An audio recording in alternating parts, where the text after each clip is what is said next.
इंसान अगर सच्चाई ईमानदारी से जीवन जिए तो उसे इतने शारीरिक कष्ट ही ना हो, लेकिन ऐसा हो नहीं सकता। लोगों से कहता हूँ, एक बार मनसा वाचा कर्मणा से सच्चाई के रास्ते पर चल कर देखो, स्वयं आभास हो जाएगा।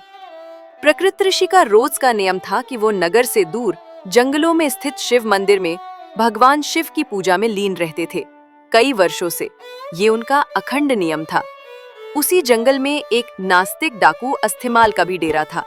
अस्थिमाल का भय आसपास के क्षेत्र में व्याप्त था। अस्थिमाल बड़ा नास्तिक था। वो मंदिरों में भी चोरी डाका से नहीं चूकता था। एक दिन अस्थिमाल की नजर प्रकृति ऋषि पर पड़ी। उसने सोचा, ये ऋषि जंगल में छुपे मंदिर में पूजा करता है। हो ना हो इसने मंदिर में काफी माल छुपा कर रखा होगा। आज इसे ही लूटते हैं। अस्थिमाल ने प्रकृति ऋषि से कहा कि जितना भी धन छुपा कर रखा हो, चुपचाप मेरे हवाले कर दो। ऋषि उसे देखकर तनिक भी विचलित हुए बिना बोले, कैसा धन?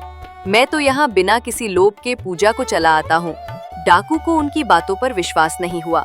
उसने क्रोध में ऋषि प्रकृति को जोर से धक्का मारा।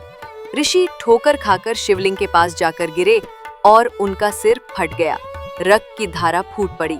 इसी बीच आश्चर्य ये हुआ कि ऋषि प्रकृति के गिरने के फलस्वरूप शिवालय की छत से सोने की कुछ मोहरें अस्थिमाल के सामने गिरी। अस्थिमाल अट्टहास करते हुए बोला, तू ऋषि होकर झूठ बोलता है। झूठे ब्राह्मण, तू तो कहता था कि यहाँ कोई धन नहीं, फिर ये सोने के सिक्के कहाँ से गिरे?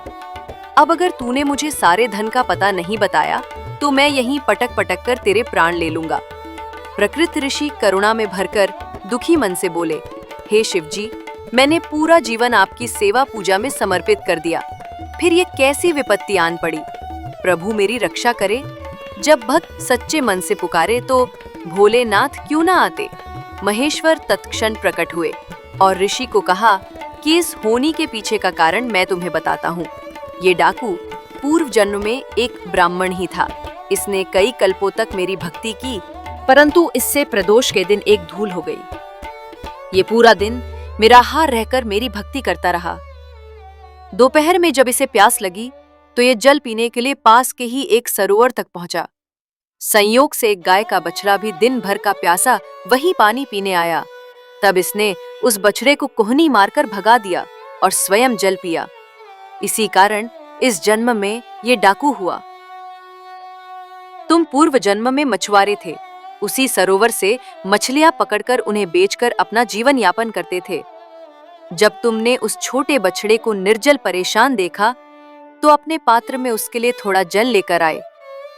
उस पुण्य के कारण तुम्हें ये कुल प्राप्त हुआ। पिछले जन्मों के पुण्यों के कारण इसका आज राज तिलक होने वाला था, पर इसने इस जन्म में डाकू होते हुए न जाने कितने निरपराध लोगों को मारा व देवालयों में चोरियां की। इस कारण इसके पुण्य सीमित हो गए और इसे सिर्फ ये कुछ मुद्राएं ही मिल पाईं। तुमने पिछले जन्म में अनगिनत मत्स्यों का आखेट किया, जिसके कारण आज का दिन तुम्हारी मृत्यु के लिए तय था, पर इस जन्म में तुम्हारे संचित पुण्यों के कारण तुम्हें मृत्यु स्पर्श नहीं कर पाई और सिर्फ ये घाव देकर लौट गई। कर्म प्रधान विश्व रची राखा, जो जस करई सो तस फल चाखा। सकल पदार्थ यही जग माही, कर्महीन नर पावत नाही। कर्मणे वाधिकारस्ते महाफलेषु कदाचन, परित्राणाय साधूनां विनाशाय च। दुष्कृता कर्मण्ये वाधिकारस्ते। बात शुरू करता हूँ मनुष्य के जीवन में कर्म की प्रधानता से। चाहे रामचरितमानस हो या गीता, दोनों में ही कर्मों को ही प्रधान बताया गया है। हम अपने कर्मों से ही अपने भाग्य को बनाते और बिगाड़ते हैं। हमें कर्मों के आधार पर ही उसका फल प्राप्त होता है। कर्म सिर्फ शरीर की क्रियाओं से ही संपन्न नहीं होता, बल्कि मन से, विचारों से एवं भावनाओं से भी कर्म संपन्न होता है। जीवन भरण के लिए किया गया कर्म ही कर्म नहीं है, बल्कि हम जो आचार व्यवहार अपने माता पिता, बंधु, मित्र, रिश्तेदार के साथ करते हैं, वह भी कर्म की श्रेणी में आता है। जब हम अच्छे कर्म करते हैं तब उसका प्रतिफल भी अच्छा मिलता है, और जब हम कुछ गलत कर देते हैं तब प्रतिफल में हमें भी कष्ट मिलते हैं। महाभारत एक महान ग्रंथ है। ये ग्रंथ हमें कर्म करने की प्रेरणा देता है। महाभारत में युद्ध शुरू होने से पहले भगवान कृष्ण ने अर्जुन को जो ज्ञान दिया, उसमें भी उन्होंने कर्म करने के लिए ही अर्जुन को प्रेरित किया है। दूसरी विशेष बात ये कि अगर आपको फल चाहिए तो आपको ही कर्म करना होगा। भगवान कृष्ण पांडवों के साथ थे, परंतु उन्होंने कहा कि मैं नहीं लड़ूंगा। सीधी सी बात है, तुम्हारी लड़ाई है, तुम्हें लड़नी होगी, क्योंकि फल भी तो तुम्हें ही चाहिए। फिर दूसरा क्यों लड़े? चूंकि पांडव धर्म की लड़ाई लड़ रहे थे, इसलिए उनकी जीत हुई। इस अभिमान की लड़ाई में पांडवों ने कौरवों का परिवार खत्म कर दिया। परंतु देखें विधि का विधान कि पांडवों का भी पूरा परिवार समाप्त हो गया। ये तो भगवान कृष्ण थे जिन्होंने उत्तरा के गर्भ में पल रहे अभिमन्यु के बच्चे को बचा लिया। अन्यथा पांडवों के बाद उनका भी नाम लेने वाला कोई नहीं बचता।